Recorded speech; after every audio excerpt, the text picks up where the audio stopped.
Bismillahirrahmanirrahim. Assalamualaikum warahmatullahi wabarakatuh. Alhamdulillahirabbil alamin wa bihi nasta'in wa ala umuri dunya waddin. Assalatu wassalamu ala asyrafil anbiya'i wal mursalin wa ala alihi wa ashabihi ajma'in. Amma ba'du. Yang terhormat Ustadz Ali Wibowo LC-MPD, yang kami hormati Ustadz Aryasin SPDI, dan yang kami hormati Abi Asep SPDI. Yang kami banggakan juga Abi dan Umi siswa wali murid siswa SMP Berandal Fatah Lampung Selatan. Alhamdulillahirabbil alamin, kehadiran Allah Subhanahu wa taala karena berkat limpahan rahmat, hidayah serta inayahnya kita dapat berkumpul di tempat yang insyaallah dirahmati ini. Salawat serta salam kita sanjung agungkan kepada Nabi besar kita Nabi Muhammad sallallahu alaihi wasallam. Abi Umi yang kami hormati, izinkanlah saya Andika Muhammad Susilo selaku pembawa acara membacakan susunan acara pada acara kali ini. Acara yang pertama pembukaan, acara yang kedua tilawah Al-Quran, acara yang ketiga sambutan, acara yang keempat pemberian materi, acara yang terakhir penutup. Marilah kita buka acara ini dengan lafaz basmalah. Bismillahirrahmanirrahim. Melanjut ke acara yang kedua, yaitu tilawah Al-Quran yang pada kesempatan kali ini insyaallah akan dibacakan oleh Ananda Akram Haji. Kepada Ananda dipersilakan.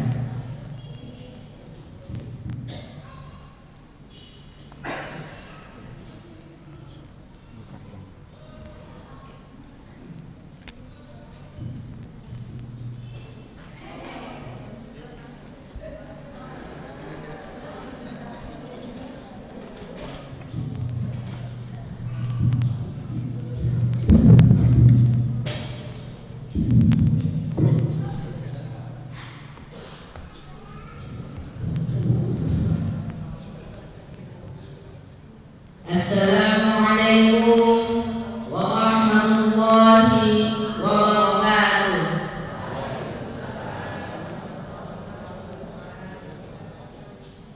A'udzu billahi minasy syaithanir rajim. Bismillahirrahmanirrahim. Lillahi ma fis samawati wa ma fil ardh wa in tubdu ma fi anfusikum aw tukhfuhu yuhasibkum bihillah fayaghfiru liman yasha'u wa yu'adzibu man yasha'u wallahu ala kulli syai'in qadir. Amana ar-rasulu bima unzila ilayhi min rabbihi wal mu'minun kullun amana billahi wa malaikatihi wa kutubihi wa rusulihi la nufarriqu baina ahadin min rusulihi wa qalu sami'na wa ata'na ghufranaka rabbana wa ilaikal masir. La yukallifu Allahu nafsan illa wus'aha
Kami ucapkan terima kasih kepada Anda Prof. Hajib atas pemberian laporan.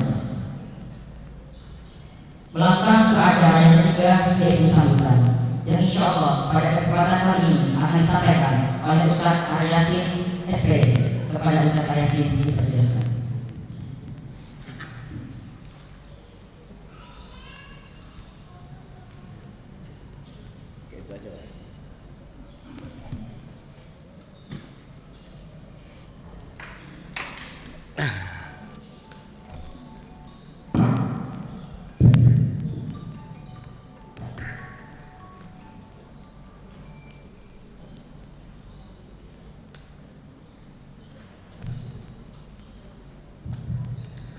Bismillahirrahmanirrahim.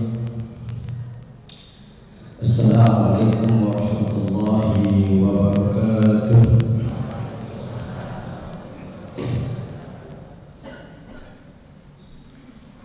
Alhamdulillahi rabbil alamin. Wassalatu wassalamu ala asrafil anbiya'i wal mursalin sayyidina Muhammadin wa ala alihi wa ashabihi wa man tabi'ahum ila yaumiddin. Asyhadu an la ilaha illallah wahdahu la syarika lahu wa asyhadu anna Muhammadan abduhu wa rasuluhu la nabiyya ba'dahu. Allahumma shalli ala Muhammad wa ala alihi wa ashabihi ajma'in. Amma ba'du.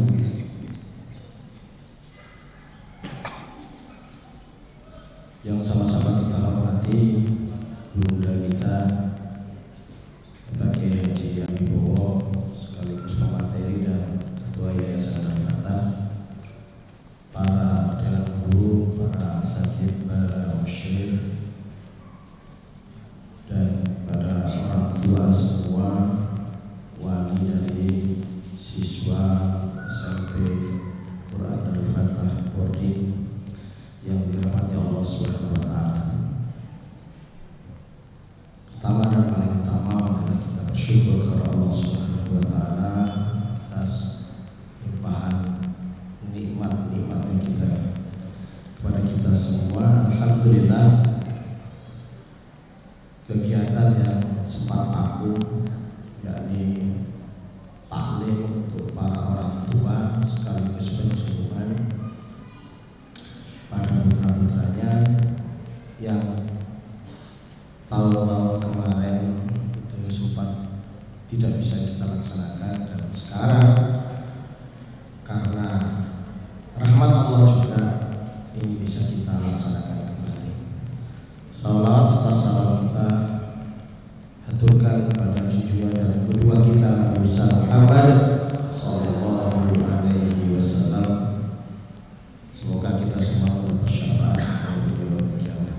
Amin Allahumma amin. Ini kelihatannya calon santri. Nah, ini cerdas. Kayak Nabi Musa ya. Bapak Ibu yang dirahmati Allah Subhanahu wa taala, alhamdulillah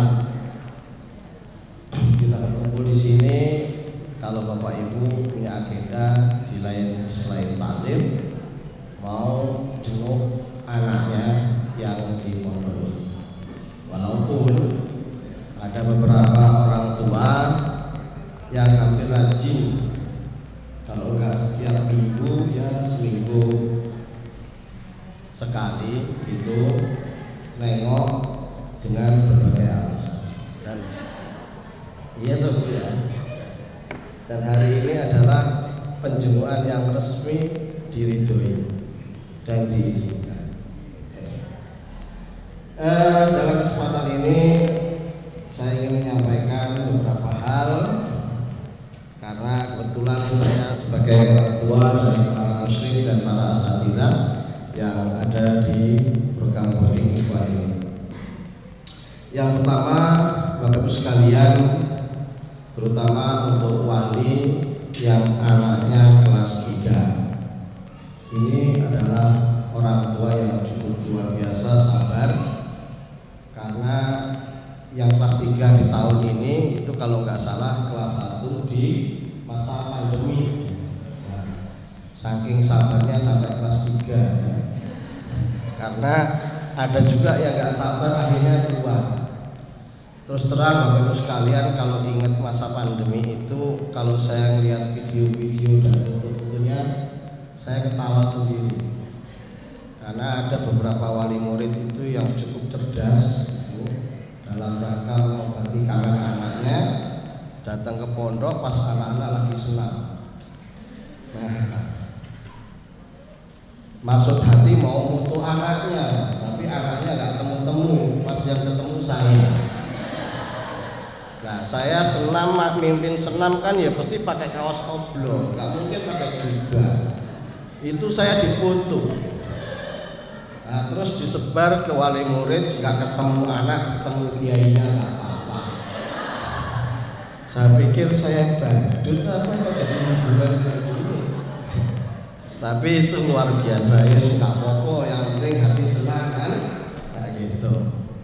Dan alhamdulillah tanpa terasa anak-anak kita sudah kelas 3. Kemudian Bapak Ibu sekalian, dengan berjalannya waktu itu terus terang kami itu setiap tahun, setiap kelas 3, kelas 1, kelas 2, kelas 3 atau kelas 7, 8, 9 itu punya ciri-ciri khas masing-masing. Kelas 1 itu biasanya masih emak-emaan, ya kan? Baik itu emaknya ataupun anaknya. Nanti kelas 2 sudah sedikit agak mandiri, sudah bisa agak sedikit ya agak tegar lah gitu. Nah ini yang kelas 3 Bapak sekalian, itu nambah double. Itu terus terang musridnya itu kalau lapor ke saya itu selalu yang di sidang itu kelas 3. Dan itu penyakit tahunan. Ya walaupun nggak banyak tapi nyepetin mata, ya kan? Walaupun nggak banyak anaknya tapi cukup membuat repot. Gitu. Contohnya kemarin sholat Jumat sudah diumumkan oleh musrid di mana-mana anak-anak.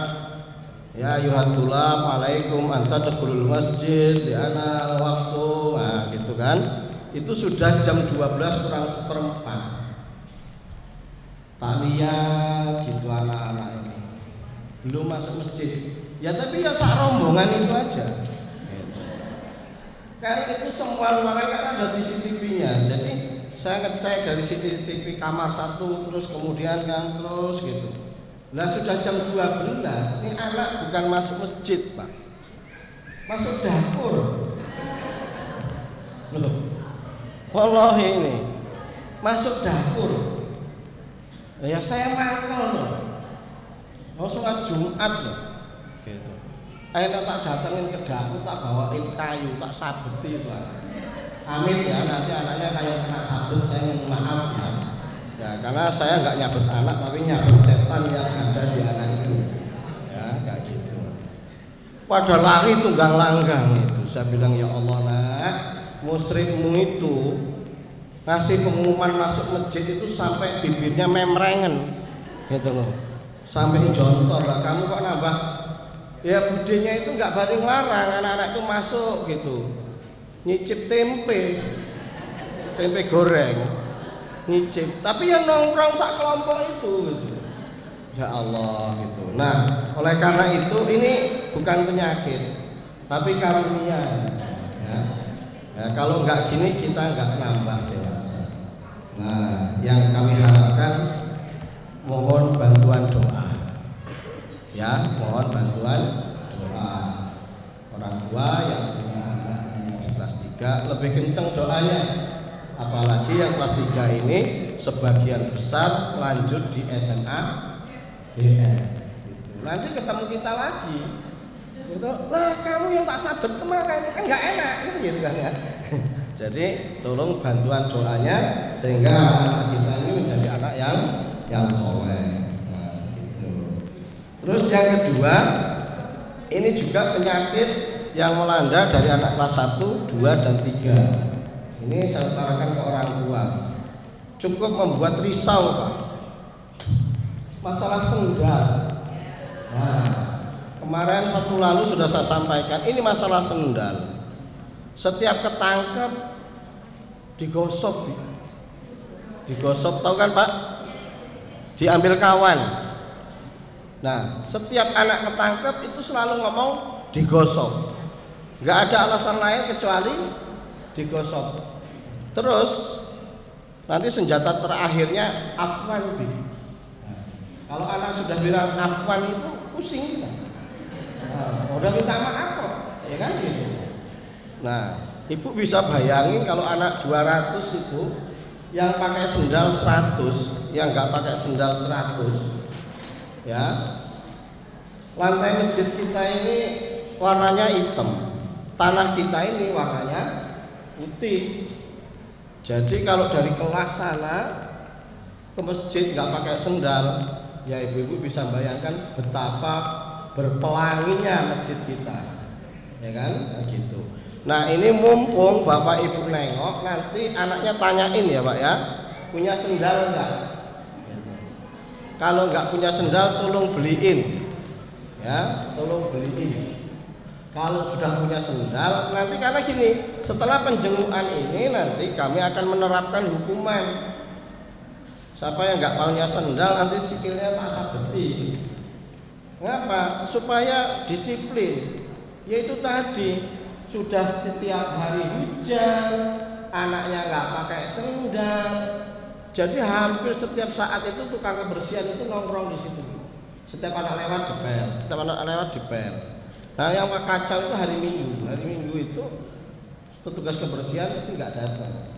Itu hari Seninnya itu masjid kita sudah warna-warni. Bukan hanya ke masjid, ke asrama juga. Nanti larinya ke kasur, ya kan? Saya yakin kita semua tidak menginginkan anak kita jorok, ya kan? Itu tolong nanti kalau anak ditanya, anak punya sendal enggak?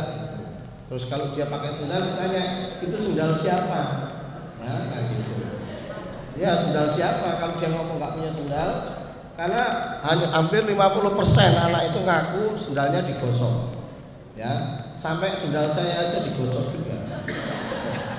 Nah, iya, jadi saya itu punya trik, kalau dari rumah ke masjid sini Bu, saya pakai sendal Arab. Karena nggak ada yang punya.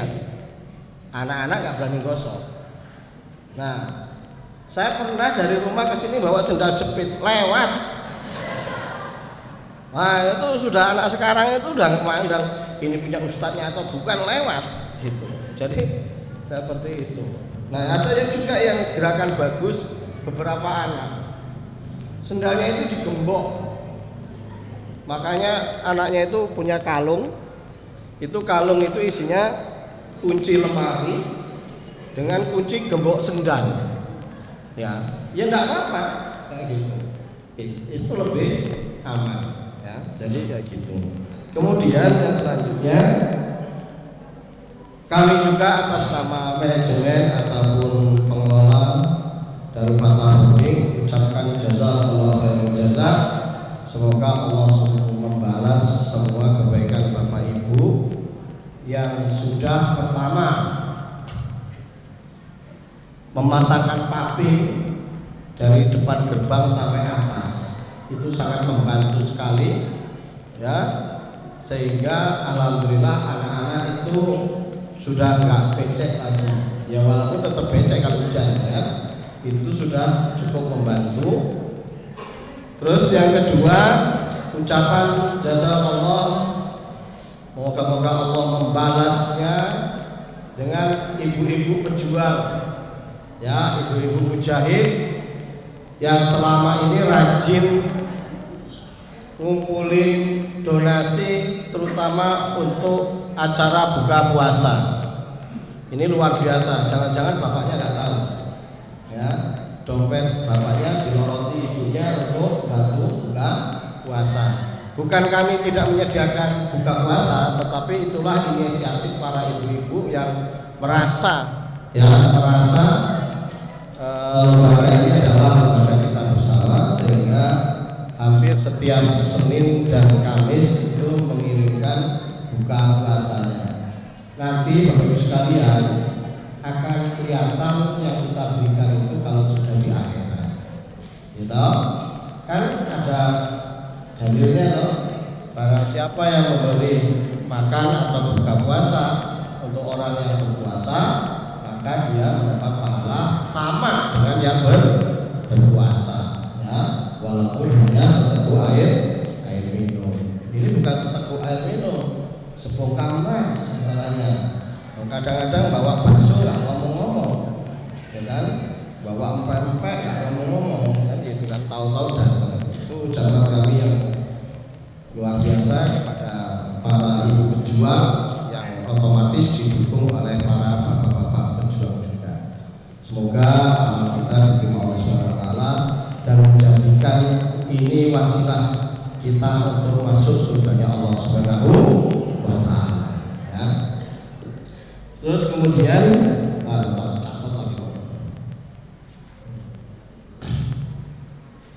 mungkin itu saja yang perlu saya sampaikan kepada ibu sekalian, dan sekali lagi mohon doanya, doa, dukungan, supportnya itu, karena anak-anak ini nanti kalau habis penjengukan Pak, penyakitnya itu manja, ya, habis penjengukan kalau sama orang tuanya dibawa keluar gitu, makan di ringan gitu, pulangnya ketemu tempe, nah, itu dia akan tempe. Di Putih Mina kasih undang, kasih silakan nak, ambil apa aja. Nah terus kemudian ini juga ada ketinggalan Bapak sekalian. Tolong sayang ya, sayang dengan anak, tapi harus ada bapaknya. Maksud saya gini, kalau ngirim makanan itu terukur, jangan sampai lemari anak penuh dengan makanan semua, sehingga bajunya kalah. Karena ada beberapa orang tua itu kalau ngirim makanan itu luar biasa. Jadi sampai lemarinya itu nggak muat. Saya pikir ini mau buka warung apa warnanya. Bahkan ada yang lebih parah Bapak sekalian. Kita itu kan terus terang melarang makan mie ya. Terus terang kita larang. Nah ini ada orang tua yang ngirim mie itu 1 dus. Ini nyata. Jadi kita bingung, kita larang, orang tua mendukung, ya kan? Ya akhirnya kena ikut, minyak kita bagi, ya bagian muslimnya, ya kan? Kayak gitu.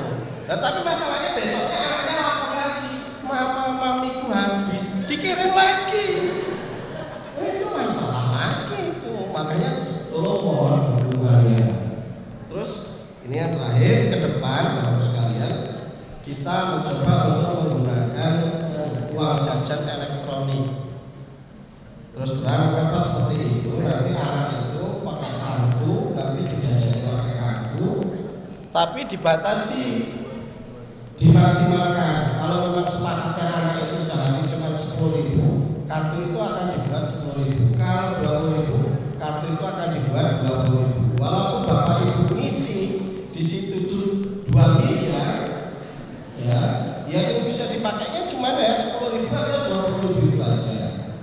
Karena pernah terjadi di pondok anak saya di Bogor, bapaknya ini anggota DPR RI, bukan dipegangi kartu jajan, kartu ini, tapi dipegangi ATM yang isinya itu 2 miliar. Anggota DPR RI kok, ya kan? Kalau kita kan anggota dewan paling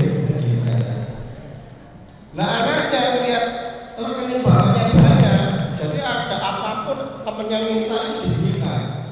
Satunya minta coba beliin laptop, beli laptop. Yang satu minta beliin HP, beli HP. Pondok butuh karpet full, habis 200 beli. Pas dicek sama bapaknya habis 1,5 miliar. Akhirnya dicek ini untuk apa, semuanya dipanggil suruh kembalikan. Bayangin masjidnya suruh kembalikan karpet. Gara-gara itu tadi. Nah ini nanti kita mau pakai seperti itu supaya anak juga nggak sembarangan jajan, ya. Nah kita batasi makanan di sini, beli di luar, nitip itu lebih parah. Bon cabai yang 40, ya kan?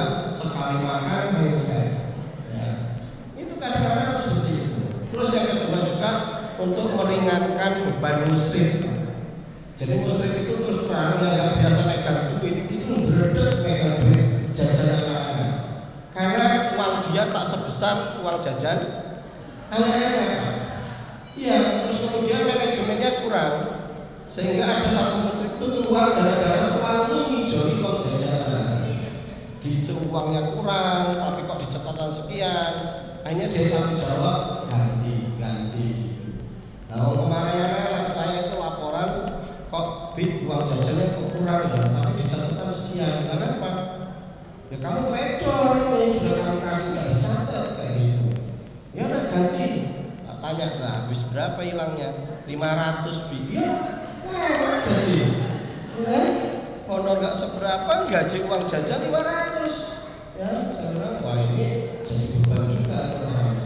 Tapi insya Allah dengan sistem itu semoga bisa membantu untuk semuanya dan orang tua juga bisa kontrol. Ini sudah habis berapa bulan nggak sih ini jajannya sekian dan sekian. Nanti ada sosialisasinya sendiri. Setuju nggak Pak? Ya Bu. Halo. Nah, kok bersuara itu loh, jadinya itu. Ya, siap ya Pak ya? Nah, oke itu saja. Nanti sudah ada. Terima kasih dan mohon maaf kalau ada kata-kata yang begitu. Assalamualaikum warahmatullahi wabarakatuh.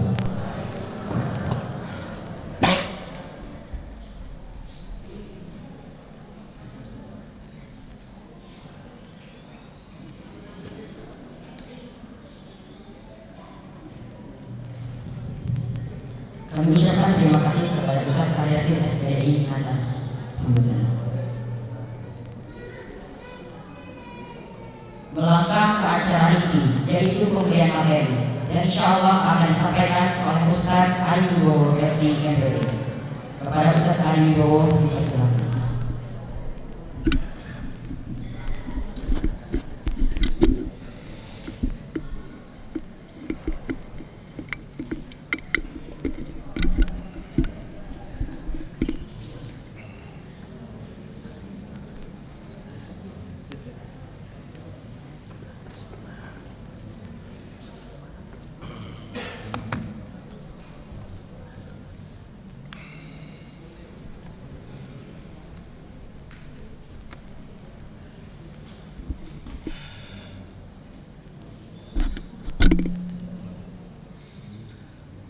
Assalamualaikum warahmatullahi wabarakatuh.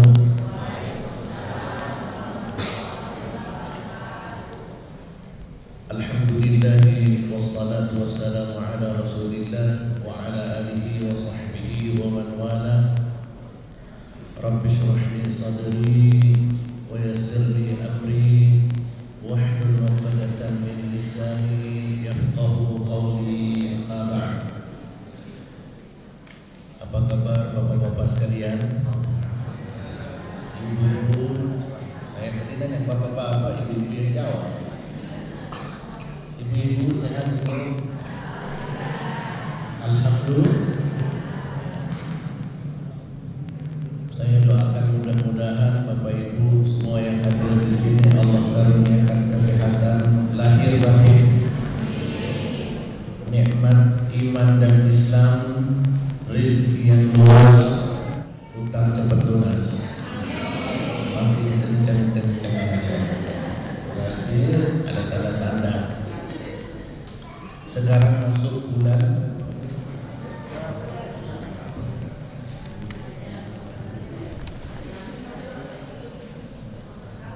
Rajab.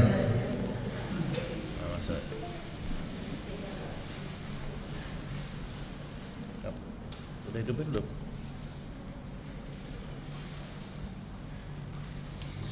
Bulan Rajab. Habis bulan Rajab bulan apa? Sya'ban. Setelah bulan Sya'ban mudah-mudahan Allah pertemukan kita dengan bulan Ramadan. Ibu bapak sekalian, hari ini niatnya niat pengajian atau niat ngejenguk anak-anak? Niat dua-duanya. Kalau boleh diurutkan, yang pertama yang mana? Yang benar. Karena nampak biasanya kalau yang niat yang pengajian pasti hadirnya duluan, walaupun sebenarnya sah juga. Karena begini, ada tujuan dua-duanya boleh, maka tapi tetap ada prioritas. Ibu bapak ketika menyekolahkan anak-anak di pondok pesantren, itu pesannya akan mempengaruhi aktivitas anak. Jadi kalau di dalam Al-Quran Allah sebutkan, A'udzubillahi minasyaitonirrajim, wabtaghi fima ataka Allahu ad-daral akhirah wa la tansa nasibaka minad dunya. Jadi kita pesan sama anak, nah di pondok yang rajin belajarnya nak ya, yang rajin, jangan males-males, jangan lupa sholatnya, jangan lupa ngajinya, itu kira-kira. Seharusnya dibalik, Nah, di pondok kamu harus ngaji, kamu harus sholat, kamu harus ngapalin Quran. Jangan lupa belajarnya. Kita akan melihat ketika hidup di dunia ini kan kita sering begitu, seringnya kejar dunia, jangan lupa akhirat. Boleh ngejar dunia, tapi jangan lupa. Begitu faktanya. Seharusnya yang harus dikejar itu akhiratnya. Kejar akhirat, jangan lupa dunia. Itu Allah yang bilang, wabtaghi fima ataqallah, itu kejar akhirat. Semua yang terkait dengan urusan akhirat kejar. Wala tansa, tapi jangan lupa dunia. Jadi di sini ada primer, ada sekunder. Kenapa akhirat harus diprioritaskan? Karena kalau tidak menjadi primer, maka dia akan menjadi sekunder. Ya, kalau ingat, jangan lupa. Ya kalau lupa gimana? Kalau lupa gimana? Biasanya yang namanya primer itu tidak akan pernah lupa. Dunia kenapa diletakkan di jangan lupa? Karena dunia walaupun dilupa-lupain tetap aja nggak akan pernah lupa. Dunia nggak akan pernah lupa. Kita berusaha melupakan itu, tetap aja di mata kita dunia itu harus dicari. Oleh karena itu Allah berpesan, kejar akhirat, jangan lupa dunia. Tapi kalau kita balik, maka yang terjadi akan berbalik. Orientasi hidup kita ini akan berbalik 180 derajat. Ya, nggak akan pernah merasakan kebahagiaan. Mudah-mudahan Ramadan ini bisa memperbaiki kita di hadapan Allah Subhanahu wa taala. Allahumma barik lana fi Rajab wa Sya'ban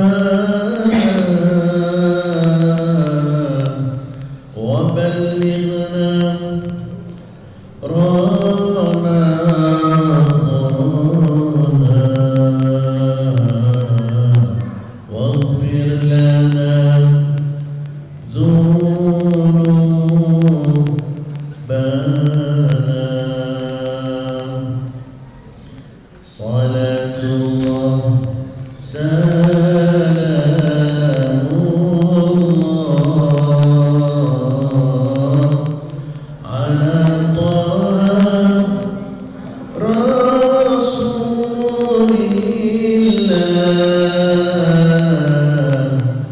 salatullah salamullah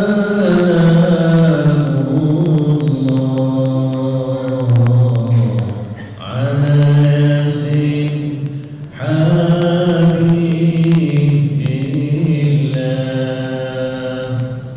Ini bulan-bulan Ustaz Yasin sering disebut terus aja. Setiap musim terkenal memang Ustaz Yasin ini, khususnya di kalangan ibu-ibu. Baik.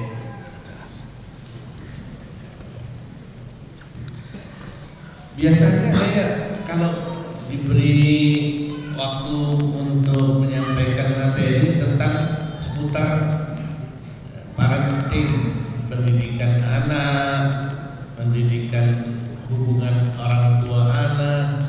Dulu kali ini jujur ini saya diberi materi karena beri tema tentang sholat khusyuk.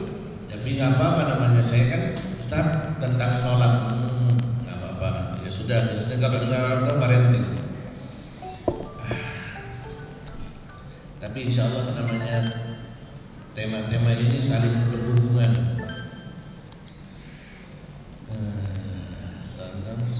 Sholat khusyuk, dan nggak perlu sebenarnya sholat khusyuk ini sebenarnya kita semua udah pernah semua. Tapi masalahnya, pernahkah kita khusyuk dalam sholat? Pernah nggak? Pernah. Pas lagi tanggal tua itu ya. Bapak pernah khusyuk dalam sholat? Alhamdulillah. Berapa kali? Masya Allah. Kayak mana khusyuk itu, Pak?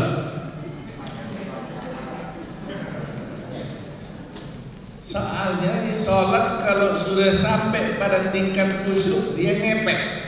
Inna sholata tanha 'anil fahsya'i wal munkar. Dia ngepek. Dia membuat sebuah perubahan. Kalau sholat belum bisa membuat perubahan dalam diri, maka sholatnya belum sampai pada tingkat khusyuk. Salah satu tandanya kalau mau hujan itu tandanya apa? Mendung. Walaupun mendung belum tentu, tapi hampir 99% hujan pasti diawali dengan, walaupun ada sesekali tapi pasti ada mendung. Pasti ada mendung, karena nggak mungkin awan terang benderang kemudian hujan. Ada mendung cuma tidak kelihatan saja. Sholat dikatakan khusyuk itu tandanya ada dua. Ada dua.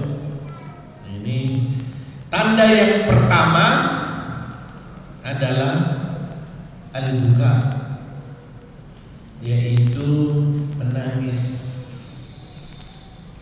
Tanda yang pertama adalah menangis. Walaupun menangis dalam sholat belum tentu khusyuk, tetapi menangis di dalam sholat 99% insya Allah khusyuk. Saya pernah ditanya seorang jamaah, menanya kepada saya, Ustaz, saya sholat waktu itu di Lampung Utara, Ustaz, ada sebuah masjid. Waktu sholat imam nangis, Ustaz. Kagetlah kita. Tiba-tiba imam nangis dalam sholat.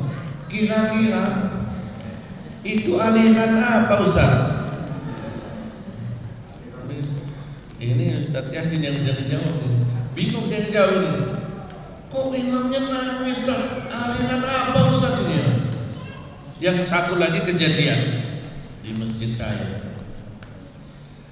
lagi salat tarawih, kemudian salat witir terakhir. Pas salat witir, imam membaca sebuah surat dan nangis imam itu. Sang imam menangis, ada seorang jemaah yang langsung komen meluruskan dengan bacaan Subhanallah. Subhanallah. Semua masjid kaget juga. Ya subhanallah itu kan sebuah kalimat untuk meluruskan sebuah kesalahan di dalam salat. Ada lagi yang CS dengan yang ngasih tahu subhanallah, ikut nangis juga, ikut mengingatkan juga. Bingung nih, makmum yang lain bingung. Bingungnya gimana? Siapa yang benar ini? Ada nangis diteriakin subhanallah, akhirnya imamnya gak jadi nangis lagi. Gitu. Akhirnya setelah selesai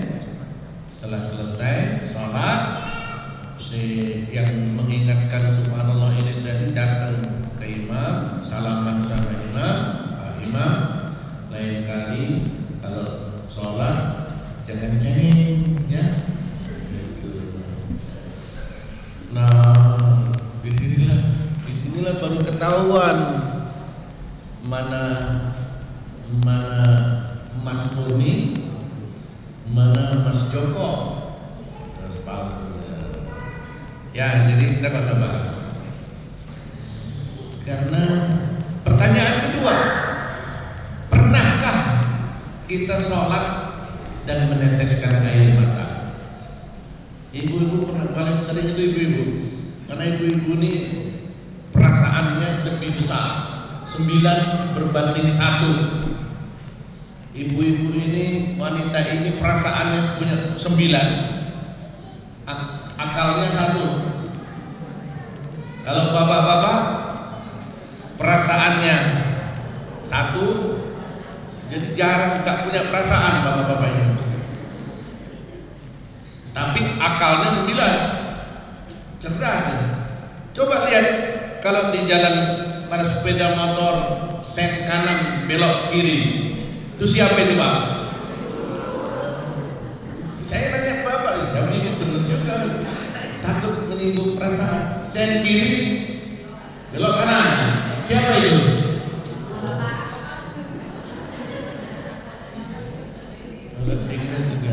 Tapi gimana gak bisa? Maka setiap pekerjaan yang banyak menggunakan perasaan itu bagian wanita. Tidak ada ceritanya guru TK itu bapak-bapak. Bisa digambar semua sama Ustaz Yasin. Bisa digambar semua. Anak nangis, gitu aja nangis. Pipis, terus pipis aja sendiri lah. Maka bapak-bapak kalau disuruh ngomong anak 1 jam aja,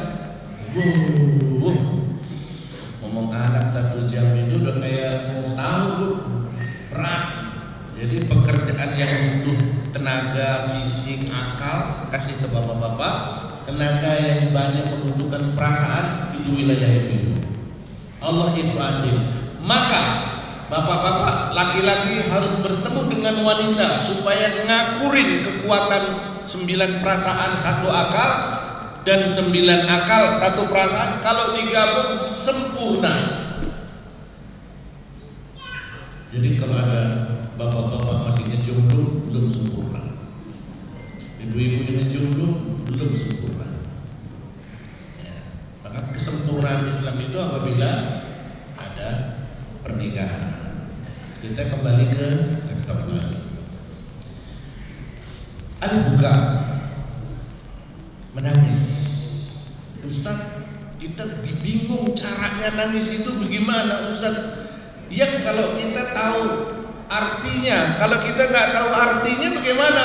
Bismillahirrahmanirrahim. Alhamdulillahirabbil alamin. Atau baca surat. Baca surat. Wa laqad dharana li jahannama katsiran minal jinni wal ins. Kalau kita tahu artinya langsung nyambung, tahu bahasa Arab, maka insya Allah putra putri kita, mudah-mudahan yang di Darul Fatah, mudah-mudahan apalagi yang takhassus bahasa Arab, udah ngerti itu Al-Quran dibaca nyambung, bisa langsung connect. Makanya yang namanya khusyuk itu kalau ada hubungan tripartit antara hati, pikiran, dan badan, muncullah sebuah ekspresi. badannya lagi sholat, Allahu Akbar, pikirannya langsung nyambung Allah Maha Agung, Maha Besar, hatinya langsung connect, ya Allah betapa kecilnya hamba-Mu ini, betapa membutuhkan Engkau ya Allah, terus connect begitu, maka terjadilah sebuah proses khusyuk yang akan memunculkan sebuah ekspresi dan memunculkan sebuah kekuatan dalam diri. Maka orang yang khusyuk sholat berlama-lama nggak ngaruh imam bacaannya mau 1 juz surat Al-Baqarah dibaca biasa, karena sudah punya kekuatan dalam diri, sudah ada kenikmatan tersendiri. Maka Rasulullah itu wajar, ju'ilat qurratu aini bis shalah. Allah jadikan hobiku di dalam sholat. Hobinya Rasulullah itu apa, Bu? Sholat. Hobinya bapak-bapak mancing. Sama, saya juga hobi juga. Mau mancing itu sembunyi-sembunyi dulu. Ya. Orang mancing, yang hobinya mancing berapa orang nih? 4 jam duduk megangin kayu, tahan nggak Pak? Tahan nggak Bu? Nggak tahan. Yang hobi. Bulu tangkis, siapa yang hobi bulu tangkis? Bulu tangkis yang hobi bulu tangkis dari pagi sampai sore di lapangan, tahan nggak Pak? Nah, namanya hobi. Hobi itu sudah mau nginep sekalipun kalau hobi mancing indah-indah saja. Kata ibu-ibu, ngapain mancing ke laut, biayanya besar, 2 juta 3 juta, mendingan langsung ke pasar teman pusat ikan itu udah lelang 2 juta udah dagang ikan ya. Ini pulang dari laut dapat ikannya kok gedenya sama semua, karena takut dimarah. Pulang kagak dapat ikan, mampir ke gudang lelang, beli ikan sama semua ikannya, ketahuan. Sudah begitu, tapi namanya hobi. Nah, adakah kalau ibu-ibu hobinya apa? Kalau ngerumpi itu hobinya siapa? Ngerumpi itu 3 jam duduk sama emak-emak 3 jam, kira-kira tahan gak? Kalau duduk pengajian 3 jam kuat gak? Saya gak kuat. Namanya hobi jangankan cuma 3 jam, tapi kalau untung hobi, ada dari antara kita yang hobinya sholat. Nah, imam baru baca amma yatasaalun, nah sudah langsung padahal imamnya cuma prolognya ya. Amin nabail azim, Allahu akbar, alhamdulillah. Kalau hobinya sholat, Rasulullah itu ya Allah, ju'ilat qurratu aini bis shalat, Allah jadikan diriku hobi untuk diriku itu sholat. Hobi kok sholat? Maka Aisyah kan protes, malam-malam ditungguin di tempat tidur, Rasulullah masih sholat. Bangun lagi, Rasulullah masih sholat. Bangun lagi sholat, ya Rasul, sudahlah, engkau kan sudah diampuni dosanya, sudah dijamin masuk surga, kok masih lama banget sholatnya? Yaghfir lakallahu ma taqaddama min dhanbik wa ma ta'akhkhar. Engkau sudah, Allah sudah ampuni dosa yang sudah lalu dan yang akan datang. Belum dilakukan aja udah diampuni. Yang lewat sudah diampuni, yang belum dilalui udah diampuni. Siapa sekarang yang ada begitu? Kalau bapak-bapak dapat garansi ampunan itu ngapain lagi kira-kira? Mancing. Kenapa kau gak sholat? Udah ampunan, sudah beres. Tapi Rasulullah enggak, begitu aja masih dijadikan hobi. Maka potensi ampunan itu bisa kita peroleh kalau hobi kita sudah. Hobi kok ngaji, baca Quran, pegang Quran 1 jam bisa tahan Pak 1 jam. Kalau 1 jam pegang HP, Ustaz saya nggak pernah pegang HP, saya kalumin aja itu, sama aja. Bener-bener hobi Rasulullah ini, hobi kok sholat, hobi kok ngaji, itu luar biasa, luar biasa. Maka satu tanda yang pertama adalah al-buka, nangis. Jangan dianggap ajaran itu kan aneh. Dulu bada'al Islamu ghariban, Islam itu muncul di muka bumi aneh. Orang kaget, apa sholat kok nangis? Wa sayaudu ghariban kama bada'a, dan Islam akan muncul lagi di muka bumi dalam keadaan yang aneh. Orang nangis di dalam sholat, aliran apa lagi itu nangis. Kalau kita membuka lembaran-lembaran sejarah, kalau kita melihat Rasulullah sebagai uswatun hasanah, sholat Rasulullah pasti nangis walaupun cuma meneteskan air mata. Abu Bakar jangan ditanya lagi. Kalau Abu Bakar, bukan Abu Bakar jual sate, Abu Bakar sahabat Nabi sampai nggak mau menggantikan Rasul, dipaksa oleh Nabi, tolong Abu Bakar suruh gantikan imam. Aisyah menjawab, ya Rasulullah, ayahanda Abu Bakar itu bukan tidak mau tapi khawatir mengganggu, karena ayahanda Abu Bakar itu kalau sholat nangisnya sudah nggak bisa diini lagi, dibendung lagi. Setiap sholat pasti nangis, tidak pernah sholat kecuali tidak nangis.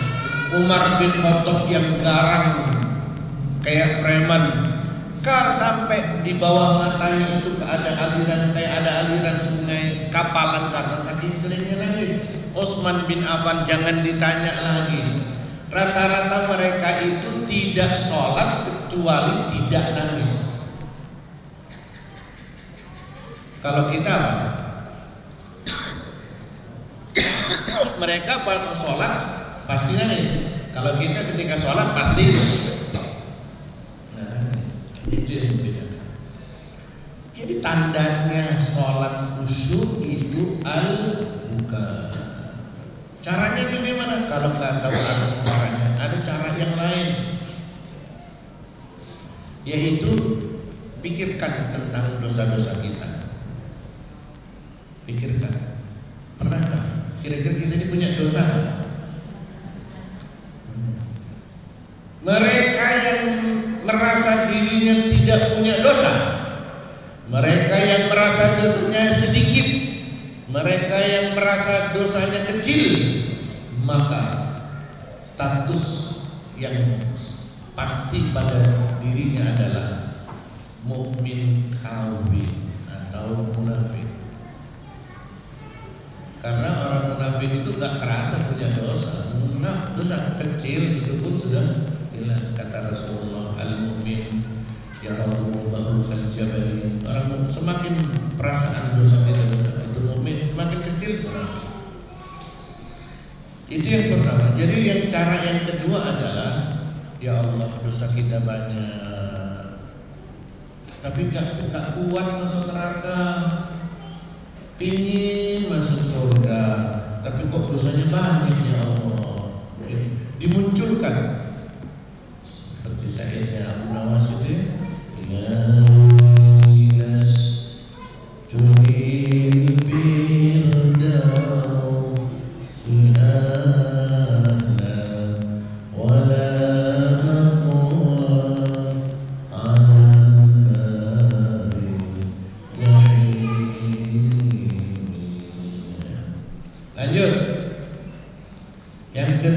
Yang kedua, tandanya khusyuk.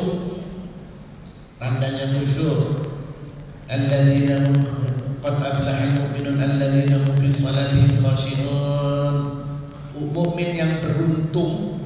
Surat Al-Mu'minun. Qad aflahal mu'minun. Untung benar orang mukmin. Yang mana yang untung? Yang salatnya bisa khusyuk, yang hatinya dan badannya, pikirannya dalam sholat, badannya Allahu Akbar, pikirannya bingung, hatinya ke MBK, balik lagi, muter sana, habis itu meeting sana, habis ini acaranya apa, begitu balik lagi ke sholat, udah begitu mau assalamualaikum, balik lagi pikirannya ke sholat.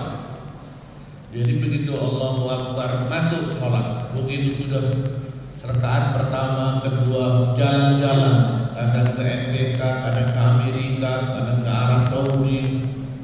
Begitu sudah mau salam, petik lagi. Ya berat. Tanda yang pertama menangis. Tanda yang kedua apa? Siapa tahu?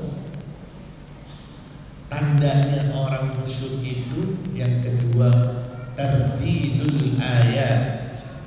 Tartilul ayat. Kalau kita lagi baca ayat Quran di dalam sholat, diulang-ulang. Bolehkah mengulang-ulang? Boleh banget. Sekali, 2 kali, 3 kali, bahkan berulang kali pun boleh. Tapi kalau sholatnya sendirian, dengan sholat berjamaah sampai diulang-ulang terus, ya. Wa idza quri'al Qur'anu fastami'u lahu wa ansitu la'allakum turhamun. Ulang lagi, ulang lagi, ulang lagi. Makmumnya jadi bingung, imam hafal apa enggak? Tapi kalau sendirian diulang ayat, ulang. Rasulullah itu mengulang-ulang nggak cuma 10 kali, sampai subuh. Begitu mau masuk waktu subuh udah selesai. Ya, ayat yang mana? Ada salah satunya. Itu salah satunya adalah in tu'adzibhum fa innahum 'ibadun wa in taghfir lahum fa innaka antal 'azizul hakim. Diulang lagi sampai subuh. Itu tanda yang kedua. Jadi tanda khusyuk supaya sholat kita memberikan warna, memberikan rasa, memberikan pengaruh, maka kunci sholat. Wajarlah kalau Allah menempatkan sholat itu pada pertanyaan yang pertama kali ketika audit di akhirat al-hisab. Proses hisab itu sebelum ditanya siapa namamu, di mana kamu, anakmu berapa, pertama kali pertanyaannya adalah nilai sholat.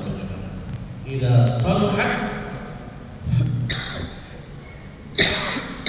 kalau baik nilainya, maka pertanyaan yang lain udah beres semuanya. Tapi kalau sholatnya merah nilainya, maka pertanyaan yang lain akan dipenuhi.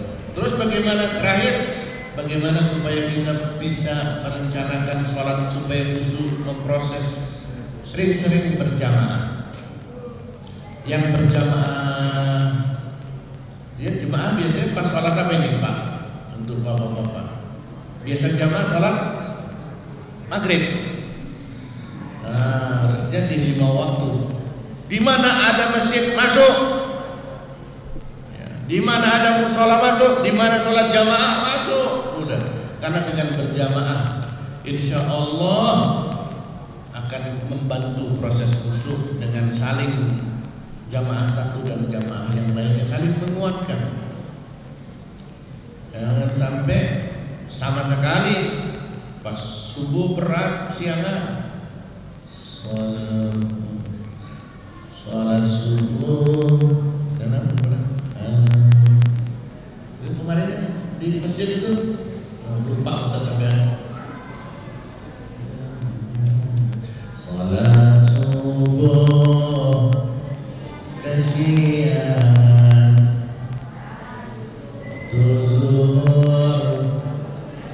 kesibukan, waktu asar masih di jalan, maghrib isya kecapean. Ya Pak bener, ibu-ibu ini sering ikut pengajian ini,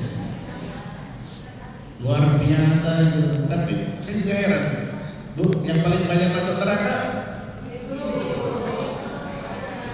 bapak-bapak sekalian gak ikut pengajian tapi gak banyak masuk neraka. Kenapa itu bisa, Bu? Penghuni neraka itu kebanyakan kaum banyak pengajian tapi ada jawaban. Saya kasih tahu orang, karena jumlah wanita lebih banyak daripada jumlah pria. Ya wajar lah, penghuninya terbanyak karena penduduknya juga. Jadi kalau ibu bapak lihat kok di bengkel ada motor rusak Honda, motor rusak lagi Honda lagi, motor di bengkel sana rusak Honda, apakah Honda itu motor paling sering banyak rusaknya? Enggak, karena memang jumlah motor Honda lebih. Saya nggak dapat endorse dari Honda, dari yang motor yang lainnya. Jamaah Pak, jamaah supaya lebih banyak nilainya, banyak pahalanya, banyak khusyuknya.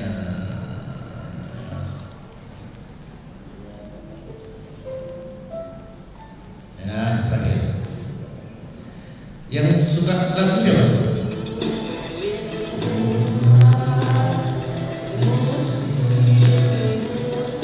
Ada orang sudah kan?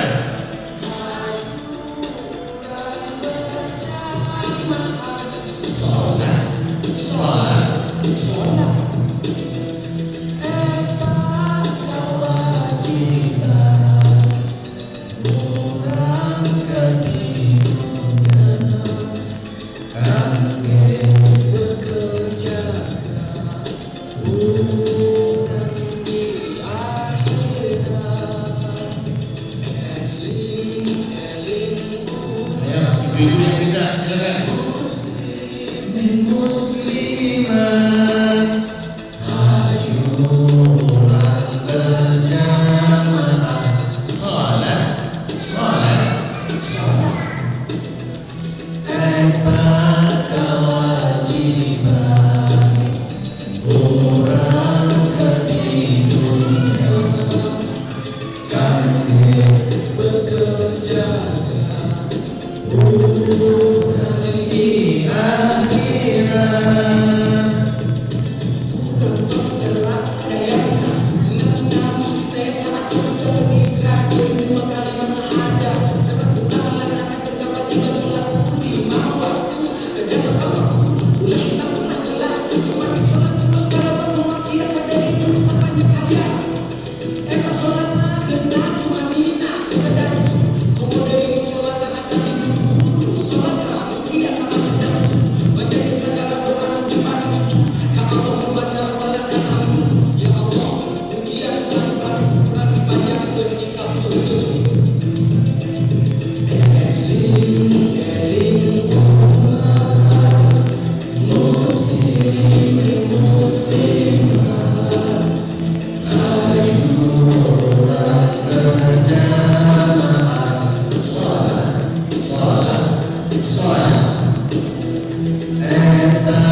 Pertemuan singkat ini Allah berikan keberkahan, tambah ilmu, tambah amal, kita menjadi hamba yang saleh, salihah, bertakwa dan bersyukur kepada Allah Taala.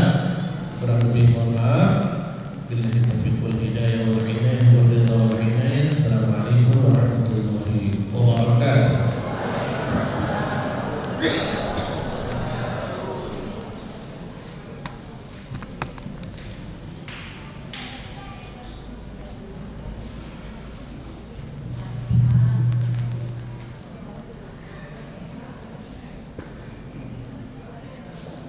Kami ucapkan